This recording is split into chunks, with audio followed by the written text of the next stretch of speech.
Hi friends, मैं रुचिता शर्मा कहानियाँ सुनाती हूँ। मेरे मन में एक समुद्र रहता है। उस समुद्र का एक बेशकीमती तोहफा जो हमारे मशहूर लेखक मुंशी प्रेमचंद्र द्वारा लिखा गया है, वो है लांछन। समाज में सदियों से औरतों पर उंगली उठाने की प्रथा चली आई है, जिससे सीता जी भी ना बच सकी तो हम तो आम महिलाएं हैं। आइए चलते हैं कहानी की ओर। अगर संसार में ऐसा प्राणी होता जिसकी आंखें लोगों के हृदयों के भीतर घुस सकती, तो ऐसे बहुत कम स्त्री पुरुष होंगे जो उसके सामने सीधी आंखें करके ताक सकते। महिला आश्रम की जुगनू बाई के विषय में लोगों की धारणा कुछ ऐसी ही हो गई थी। वो बेपढ़ी लिखी गरीब बूढ़ी औरत थी, देखने में बड़ी सरल, बड़ी हंसमुख, लेकिन जैसे किसी चतुर प्रूफ रीडर की निगाह गलतियों पर ही जा पड़ती, उसी तरह उसकी आंखें भी बुराइयों पर ही पहुंच जाती थी। शहर में ऐसी कोई महिला ना थी जिसके विषय में दो चार लुकी छुपी बातें उसे मालूम ना हो। उसका ठिगना स्थूल शरीर, सिर के खिचड़ी बाल, गोल मुंह, फूले फूले गाल, छोटी छोटी आंखें, उसके स्वभाव की प्रखरता और तेजी पर पर्दा सा डाले रहती थी। लेकिन जब वह किसी की चुगली करने लगती तो उसकी चेहरे की आकृति कठोर हो जाती थी, आंखें फैल जाती, आवाज तेज हो जाती। उसकी चाल में बिल्लियों सा संयम था, दबे पांव धीरे धीरे चलती और शिकार की आट पाते ही उसको मारने के लिए तैयार हो जाती थी। उसका काम था महिला आश्रम में महिला की सेवा टहल करना, पर महिलाएं उसकी सूरत से कांपती थी। उसका आतंक था कि ज्यों ही वह कमरे में कदम रखती, ओठों पर खेलती हुई हंसी जैसे रो पड़ती थी, चहकने वाली आवाजें जैसे बुझ जाती थी, मानो उनके चेहरे पर लोगों को अपने पिछले रहस्य नजर आते हों। पिछले रहस्य? कौन है जो अपने अतीत को किसी भयानक जानवर के समान कटघरे में बंद करके ना रखना चाहता हो? धनियों को चोरों के भय से निद्रा नहीं आती, मानियों को उसी भांति मान की रक्षा करनी पड़ती है। वह जंतु जो पहले कीट के समान अल्पाकार रहा होगा, दिनों के साथ दीर्घ और सबल होता जाता था। यहाँ हम उसकी याद ही से कांप उठते हैं, और अपने ही कारनामों की बात होती तो अधिकांश देवियां जुगनू को दुत्कारती, पर यहाँ तो मौके और ससुराल, ननियाल, ददियाल, फुफियाल और मौसियाल चारों ओर की रक्षा करनी थी।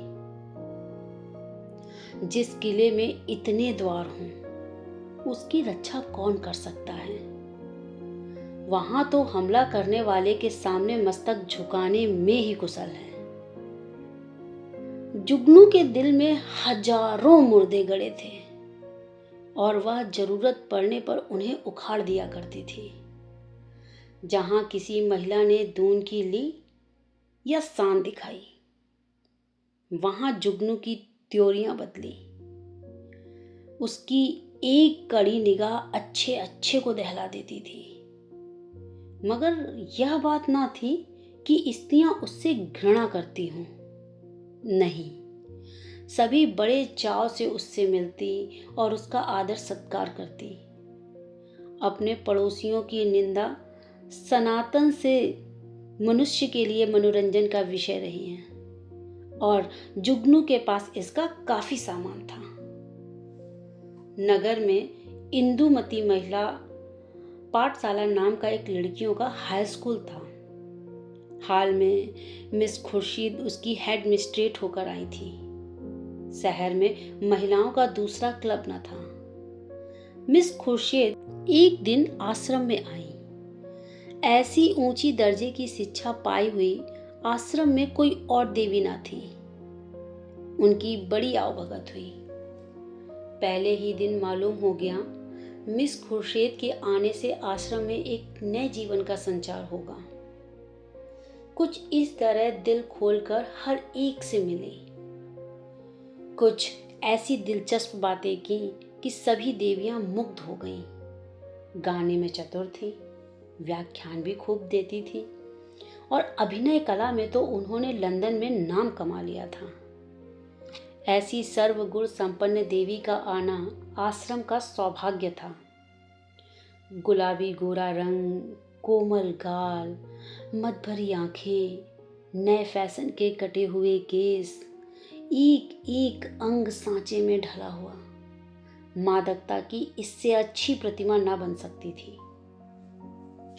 चलते समय मिस खुर्शीद ने मिसेस टंडन को, जो आश्रम की प्रधान थी, एकांत में बुलाकर पूछा, वो बुढ़िया कौन है?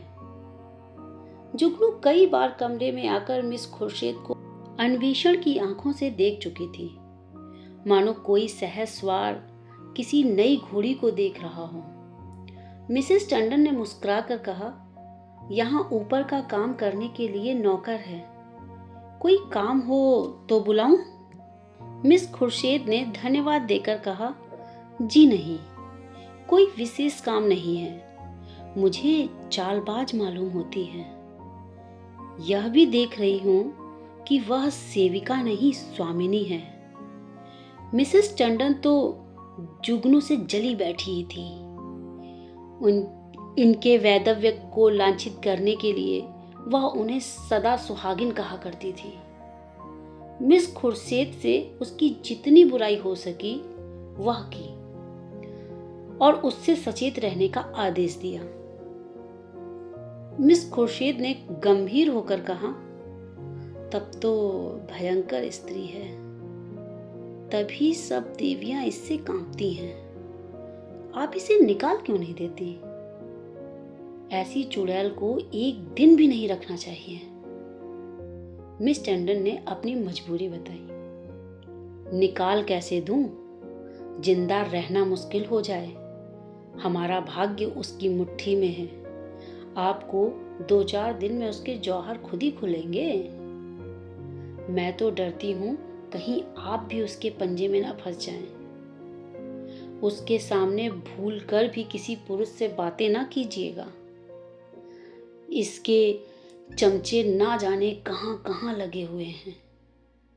नौकर से मिलकर भेद ये ले, डाकिये से मिलकर चिट्ठियां ये देखे, लड़कों को फुसलाकर घर का हाल ये पूछे। इस राण को तो खुफिया पुलिस में जाना चाहिए था, यहां ना जाने क्यों आ मरी। मिस खुर्शीद थोड़ा चिंतित हो गई, मानो इस समस्या को हल करने की फिक्र में हूं। एक क्षण बाद बोली, अच्छा, मैं इसे ठीक करूंगी, अगर ना निकाल दूं तो कहना। मिसेस टंडन, निकाल देने ही से क्या होगा? उसकी जबान तो ना बंद होगी, तब तो वह और भी निडर होकर कीचड़ फेंकेगी। मिस खुर्शीद ने चिंतित स्वर में कहा, मैं इसकी जबान भी बंद कर दूंगी बहन। आप देख लीजिएगा, टके की औरत यहाँ बात साहत कर रही है, मैं यहाँ बर्दाश्त नहीं कर सकती। और वो वहां से चली गई। मिसेस टंडन ने जुगनू को बुलाकर कहा, इस नई मिस साहब को देखा? प्रिंसिपल हैं। जुगनू ने द्वेष भरे हुए शब्दों से कहा, आप देखें, मैं ऐसी सैकड़ों छोकरियों को देख चुकी हूं, आंखों का पानी जैसे मर गया हो। मिसेस टंडन धीरे से बोली, तुम्हें कच्चा ही खा जाएंगी, उनसे डरती रहना।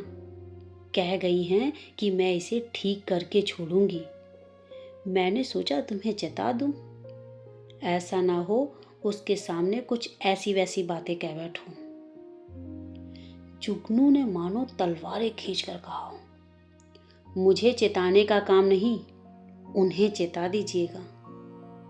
जहां यहां का आना ना बंद कर दूं तो अपने बाप की नहीं, वो घूमकर दुनिया देख कर आई हैं, और तो यहाँ मैंने घर बैठे दुनिया देख चुकी हूँ। मिसेस टंडन ने पीठ ठोकी। मैंने समझा दिया भाई, आगे तुम जानो, तुम्हारा काम जाने। जुगनू आप चुपचाप देखते जाइए। कैसा तिकनी का नाच नचाती हूँ। इसने अब तक ब्याह क्यों नहीं किया? उम्र तो 30 के लगभग होगी। मिसेस टंडन ने रद्दा जमाया। कहती हैं, मैं शादी करना ही नहीं चाहती। किसी पुरुष के हाथ क्यों अपनी आजादी बेचूं? जुगनू ने आंखें नचाकर कहा, कोई पूछता ही ना होगा। ऐसी बहुत सी कुंवारियां देख चुकी हूं। 70 चूहे खाकर बिल्ली चली हज को। और कई लड़कियां आ गईं और बातों का सिलसिला बंद हो गया। दूसरे दिन जुगनू मिस खुर्शीद के बंगले पर पहुंची। मिस खुर्शीद हवा खाने गई हुई थी। खान सामा ने पूछा, कहाँ से आती हो? जुगनू, यहीं रहती हूँ बेटा। मेम साहब कहाँ से आई हैं? तुम तो इनके पुराने नौकर हो गए। खान सामा कहता है, नागपुर से आई हैं। मेरा घर भी वहीं है। 10 साल से इनके साथ हूँ। जुगनू, किसी ऊंचे खानदान की होंगी। वह तो रंग ढंग से ही मालूम होता है। खान सामा, खानदान तो कुछ ऐसा ऊंचा नहीं है। हाँ, तकदीर की अच्छी है। इनकी माँ अभी तक मिशन में 30 पाती हैं। अब पढ़ने में तेज थी तो वजीफा मिल गया। विद्यालय चली गई। बस तकदीर खुल गई। अब तो अपनी माँ को भी बुलाने वाली हैं। लेकिन वह बुढ़िया शायद ही आए। यह गिरजे विरजे नहीं जाती। इससे दोनों में पटती नहीं है। जुगनू ने कहा, मिजाज की तेज मालूम होती है। खान सामा कहता है, नहीं, यूं तो बहुत नेक हैं, बस गिरजे ही नहीं जाती। तुम क्या नौकरी की तलाश में हो? करना चाहो तो कर लो। एक आया रखना चाहती हैं? जुगनू ने कहा, नहीं बेटा, मैं अब क्या नौकरी करूंगी। इस बंगले में पहले जो मेम साहब रहती थी, वह मुझ पर बड़ी निगाह रखती थी। मैंने समझा, चलूं नई मेम साहब को आशीर्वाद दे आऊं चल के। खान सामा ने कहा, यह आशीर्वाद लेने वाली मेम साहब नहीं है। ऐसों से बहुत चिढ़ती हैं। कोई मांगने आया तो उसको डांट बता देती हैं। कहती हैं, बिना काम किए किसी को जिंदा रहने का भी हक नहीं है। भला चाहती हो तो चुपके से यहाँ से चली जाओ। जुगनू, तो ये कहो, इनका कोई धर्म कर्म नहीं है? फिर भला गरीबों पर क्यों दया करने लगी? जुगनू को अपनी दीवार खड़ी करने के लिए काफी सामान मिल गया। नीच खानदान की हैं, माँ से नहीं पटती, धर्म से विमुख हैं।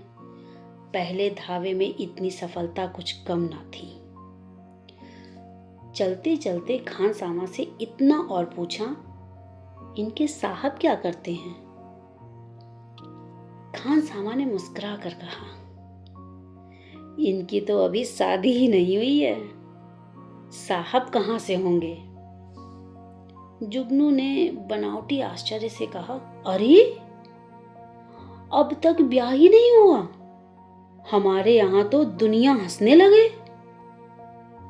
खान सामा, अपना अपना रिवाज है।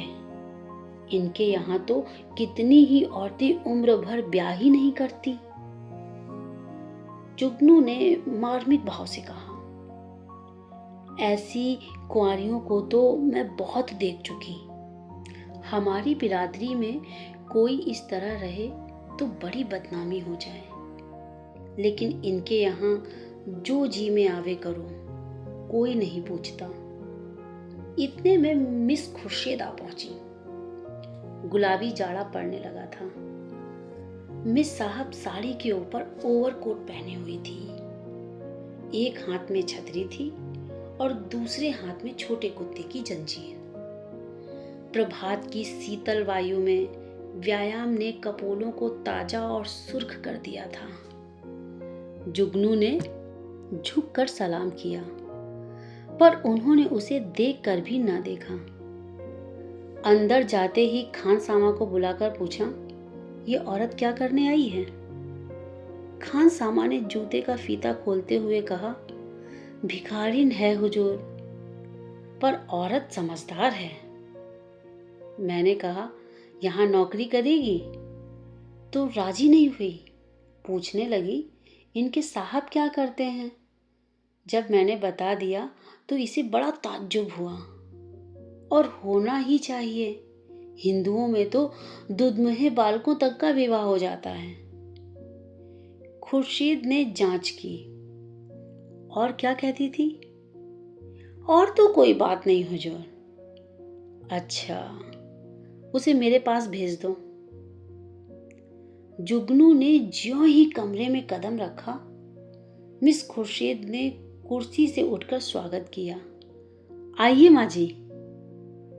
मैं जरा सैर करने चली गई थी। आपके आश्रम में तो सब कुशल है?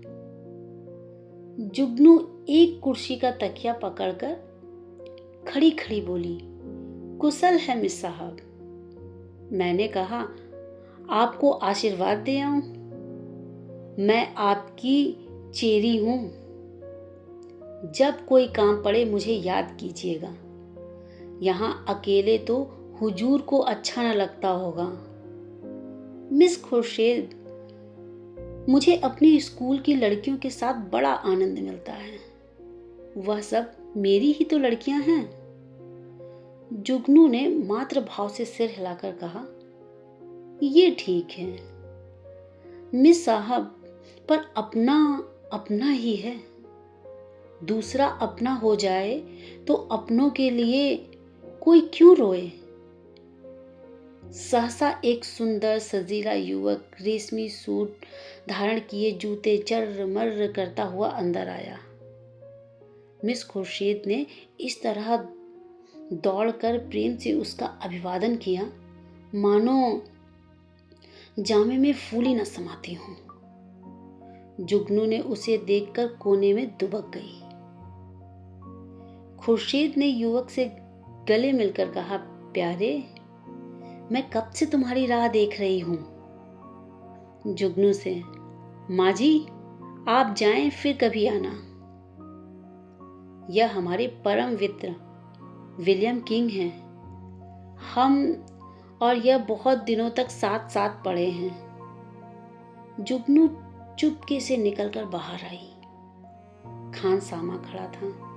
पूछा, यार ये लौंडा कौन है? खान सामा ने सिर हिलाया।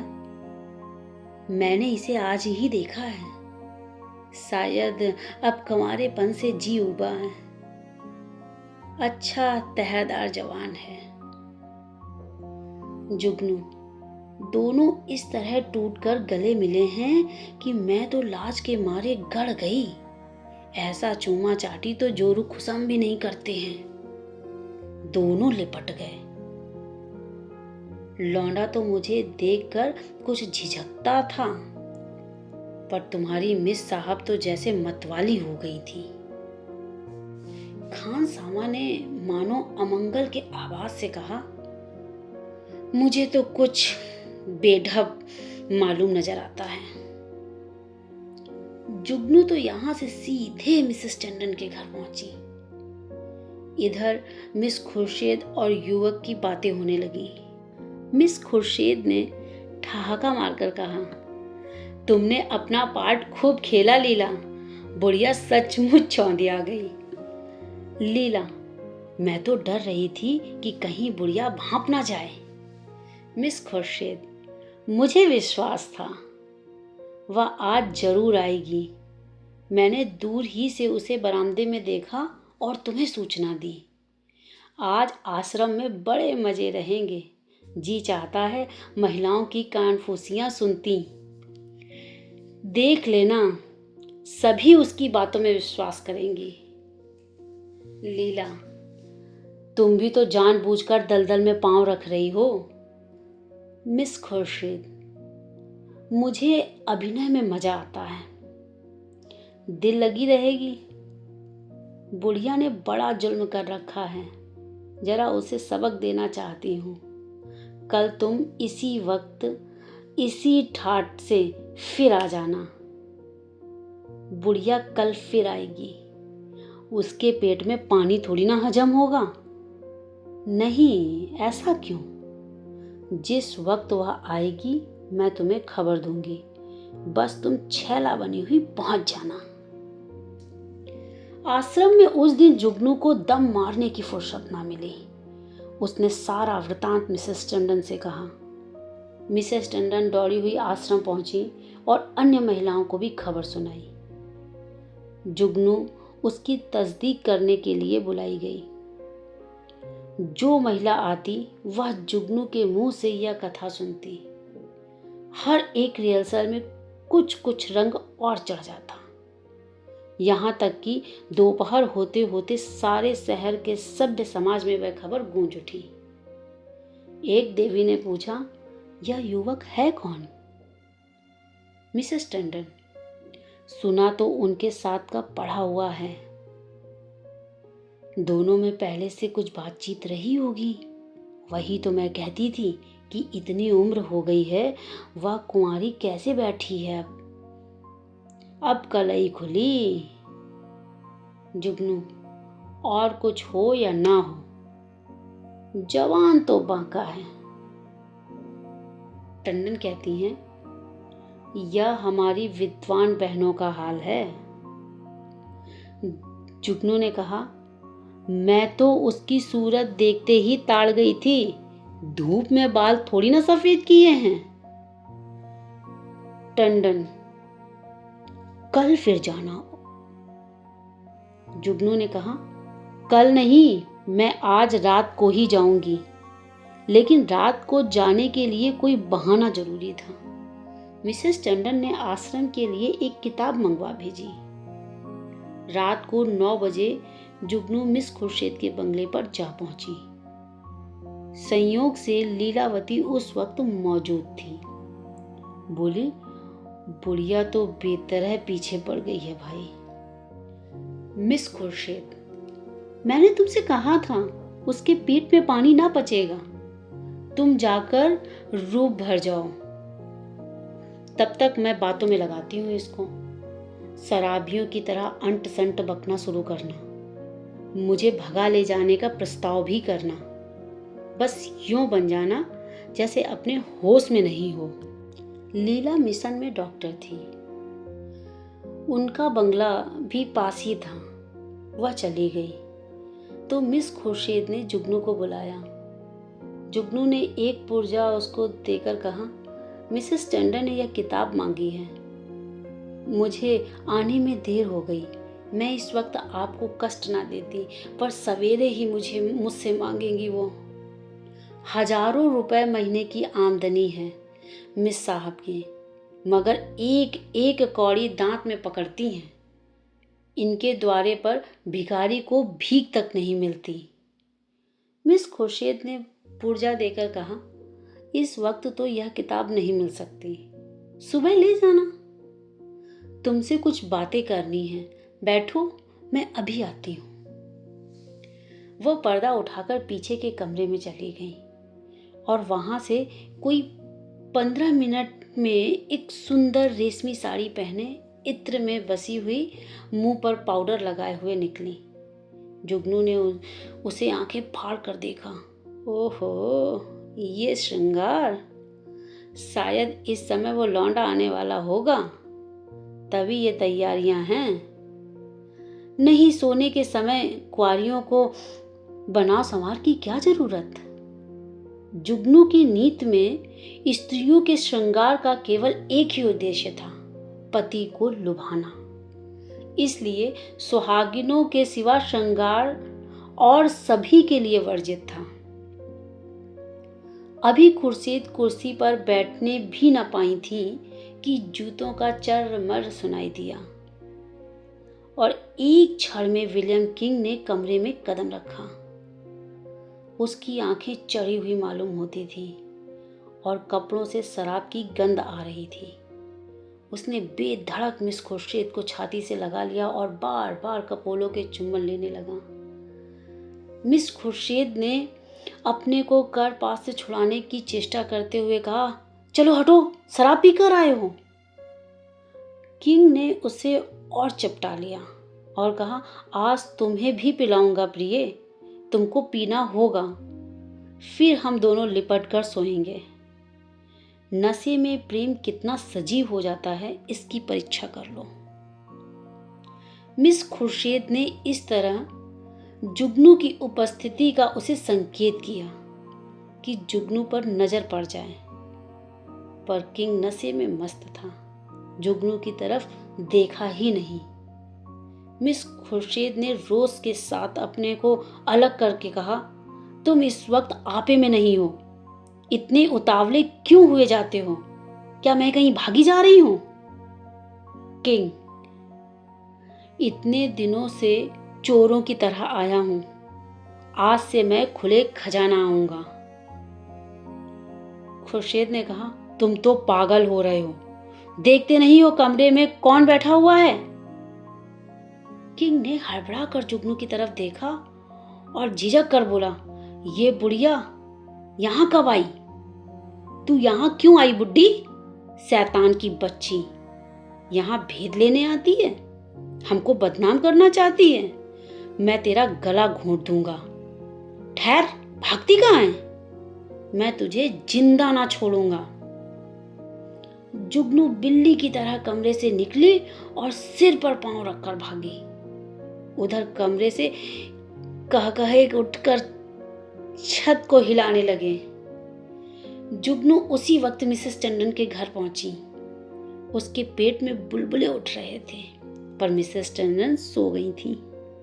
वहां से निराश होकर उसने कई दूसरे घरों में कुंडी खटखटाई, पर कोई द्वार न खुला और दुखिया को सारी रात इसी तरह काटनी पड़ी, मानो कोई रोता हुआ बच्चा गोद में हो। प्रातःकाल वह आश्रम में जा कूदी। कोई आधा घंटे में मिसेस टंडन भी आई। उन्हें देखकर उसने मुंह फेर लिया। मिसेस टंडन ने पूछा, रात क्या तू मेरे घर आई थी? इस वक्त मुझसे महाराज ने कहा। जुगनू ने विरक्त भाव से कहा, प्यासा ही कुएं के पास जाता है, कुआं थोड़े ही प्यासे के पास आता है। मुझे आग में झोंककर आप दूर हट गई। भगवान ने मेरी रक्षा की, नहीं कल जान ही गई थी। मिसेस टंडन ने उत्सुकता से कहा, क्या हुआ? क्या हुआ, कुछ कहो तो। मुझे तुमने जगाया क्यों नहीं? तुम तो जानती हो मेरी आदत सवेरे सो जाने की है। महाराज ने घर में घुसने ही न दिया, जगह कैसे लेती? आपको इतना तो सोचना चाहिए था कि वह वहां गई है तो आती होगी, घड़ी भर बाद ही सो जाती तो क्या बिगड़ जाता? पर आपको किसी की क्या परवाह। तो क्या हुआ? मिस खुर्शीद मारने दौड़ी? वह नहीं मारने दौड़ी, उनका वो खसम है, वो मारने दौड़ा। लाल आंखें निकाले आया और मुझसे कहा, निकल जा।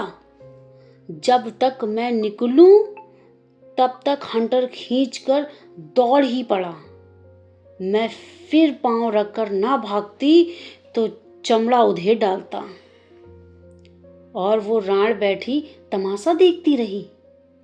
दोनों में पहले से सदी बदी थी। ऐसी कुलटाओं का मुंह देखना पाप है। बेस्वा भी इतनी निर्लज्ज ना होगी। जरा देर में और देवियां पहुंची। यह वृतांत सुनने के लिए सभी उत्सुक हो रही थी। जुगनू की कैंची अविश्रांत रूप से चलती रही। महिलाओं को इस वृतांत में इतना आनंद आ रहा था कि कुछ ना पूछो। एक एक बात को खोद खोद कर पूछती थी। घर के काम धंधे भूल गए, खाने पीने की सुध भी ना रही और एक बार सुनकर उनकी तृप्ति न होती थी। बार बार वही कथा नए आनंद से सुनती थी। मिसेस टंडन ने अंत में कहा, हमें आश्रम में ऐसी महिलाओं को लाना अनुचित है। आप लोग इस प्रश्न पर विचार करें। मिसेस पांड्या ने समर्थन करते हुए कहा कि हम आश्रम को आदर से गिराना नहीं चाहते। मैं तो कहती हूँ, ऐसी औरत किसी संस्था की प्रिंसिपल बनने के योग्य नहीं है। मिसेस बांग्ला ने फरमाया, जुगनूबाई ने ठीक कहा था, ऐसी औरत का मुंह देखना भी पाप है। उससे साफ कह देना चाहिए, आप यहां तशरीफ ना लाएं। अभी यह खिचड़ी पक ही रही थी कि आश्रम के सामने एक मोटर आकर रुकी। महिलाओं ने सिर उठा उठा कर देखा। गाड़ी में मिस खुर्शीद और विलियम किंग बैठे हुए थे। जुगनू ने मुंह फैलाकर हाथ से इशारा किया, वही लौंडा है। महिलाओं का संपूर्ण समूह चीख के सामने आने के लिए विकल हो गया। मिस खुर्शीद ने मोटर से उतरकर हुड बंद कर दिया और आश्रम के द्वार की ओर चली। महिलाएं भाग भाग कर अपनी अपनी जगह आ बैठी। मिस खुर्शीद ने कमरे में कदम रखा। किसी ने स्वागत ना किया। मिस खुर्शीद ने जुगनू की ओर निसंकोच आंखों से देखकर मुस्कुराते हुए कहा, कहिए बाई जी, रात आपको चोट तो नहीं आई? जुगनू ने बहुतेरी दीदा दलेरी स्त्रियां देखी थी, पर इस ढिठाई ने उसे चकित कर दिया। चोर हाथ में चोरी का माल लिए शाह को ललकार रहा था। जुगनू ने ऐंठ कर कहा, जी ना भरा हो तो अब पिटवा दो, सामने ही तो है। खुर्शीद, वह इस वक्त तुमसे अपना अपराध क्षमा कराने आए हैं। रात वो नशे में थे। जुगनू ने मिसेस टंडन की ओर देखकर कहा, और आप भी तो कुछ कम नशे में नहीं थी। खुर्शीद ने व्यंग समझकर कहा, मैंने आज तक कभी नहीं पी, मुझ पर झूठा इल्जाम मत लगाओ। जुगनू ने लाठी मारी, शराब से भी बड़े नशे की चीज है कोई, वह उसी का नशा होगा। उन मुहासे को पर्दे में क्यों ढक दिया? देवियां भी तो उनकी सूरत देखती। मिस खुर्शीद ने शरारत की, सूरत तो उनकी लाख दो लाख में एक है। मिसेस टंडन ने आशंकित होकर कहा, नहीं, उन्हें यहाँ लाने की जरूरत नहीं है। आश्रम को हम बदनाम नहीं करना चाहते। मिस खुर्शीद ने आग्रह किया, मामले को साफ करने के लिए उनका आप लोगों के सामने आना जरूरी है। एक तरफा फैसला आप क्यों करती हैं? मिस टंडन ने टालने के लिए कहा, यहाँ कोई मुकदमा थोड़ी ही पेश है। मिस खुर्शीद, वाह, मेरी इज्जत में बट्टा लगा जा रहा है और आप कहती हैं कि कोई मुकदमा नहीं है। मिस्टर किंग आएंगे और आपको उनका बयान सुनना होगा। मिसेस टंडन को छोड़कर और सभी महिलाएं किंग को देखने के लिए उत्सुक थीं। किसी ने विरोध ना किया। खुर्शीद ने द्वार पर आकर पहुंची और आवाज से कहा, तुम जरा यहां चले आओ। होठ खुला और मिस लीलावती रेशमी साड़ी पहने मुस्कुराती हुई निकल आई। आश्रम में सन्नाटा छा गया। देवियां विस्मित आंखों से लीलावती को देखने लगी। जुगनू ने आंखें चमका कर कहा, उन्हें कहां छिपा दिया आपने? खुर्शीद छू मंतर से उड़ गए, जाकर गाड़ी देख लो। जुगनू लपक कर गाड़ी के पास गई और खूब देखभाल कर मुंह लटकाए हुई लौटी। मिस खुर्शीद ने पूछा, क्या हुआ, मिला कोई? जुगनू, मैं यह तिरिया चरित्र क्या जानूं? लीलावती को गौर से देखकर और मर्दों को साड़ी पहनाकर आंखों में धूल झोंक रही हो। यही तो है वो रात वाले साहब। खुर्शीद: खूब पहचानती हो। जुगनू ने कहा, हाँ हाँ, क्या अंधी हूं? मिसेस टंडन: क्या पागलों सी बातें करती हो जुगनू? ये तो डॉक्टर लीलावती हैं। जुगनू कहती है उंगली चमकाकर, चलिए चलिए, लीलावती हैं। साड़ी पहनकर औरत बनते लाज भी नहीं आती। तुम रात को इनके घर नहीं थे? लीलावती ने विनोद भाव से कहा, मैं कब इनकार कर रही हूं? इस वक्त लीलावती हूं और रात को विलियम किंग बन जाती हूं। इसमें बात ही क्या है? देवियों को अब यथार्थ की लालिमा दिखाई दी। चारों तरफ कह कहे पड़ने लगे। कोई तालियां बजाती थी, कोई डॉक्टर लीलावती की गर्दन में लिपटकर हंसने लगती थी, कोई मिस खुर्शीद की पीठ पर थपकियां देती थी। कई मिनट तक हू हक मचता रहा। जुगनू का मुंह उस लालिमा में बिल्कुल जरा सा निकल आया। जबान बंद हो गई। ऐसा चरका उसने कभी न खाया था। इतनी जलील कभी न हुई थी। मिसेस मेहरा ने डांट बताई, अब बोलो दाई, लगी मुंह पे कालिक की नहीं? मिसेस बांगड़ा: इसी तरह सबको बदनाम करती है ये। लीलावती: आप लोग भी तो जो यह कहती है उस पर विश्वास कर लेती हैं। इस हर बोंग में जुगनू को किसी ने जाते ना देखा। अपने सिर पर यह तूफान उठते देखकर उसे चुपके से सरक जाने में ही अपनी कुशल मालूम हुई। पीछे के द्वार से निकली और गलियों गलियों भागी। मिस खुर्शीद ने कहा, जरा उससे पूछो मेरे पीछे क्यों पड़ गई थी। मिसेस टंडन ने पुकारा, पर जुगनू कहाँ? तलाश होने लगी। जुगनू गायब। उस दिन से शहर में फिर किसी ने जुगनू की सूरत नहीं देखी। आश्रम के इतिहास में यह मामला आज भी उल्लेख है और मनोरंजन का विषय बना हुआ है। आप सभी को ये कहानी कैसी लगी? कमेंट बॉक्स में कमेंट करके आप जरूर बताइएगा। ऐसी रोमांचित कहानियों को सुनने के लिए आप हमारे चैनल को सब्सक्राइब करें, स्टोरी को लाइक करें और बेल आइकन को प्रेस करना बिल्कुल भी ना भूलें। धन्यवाद।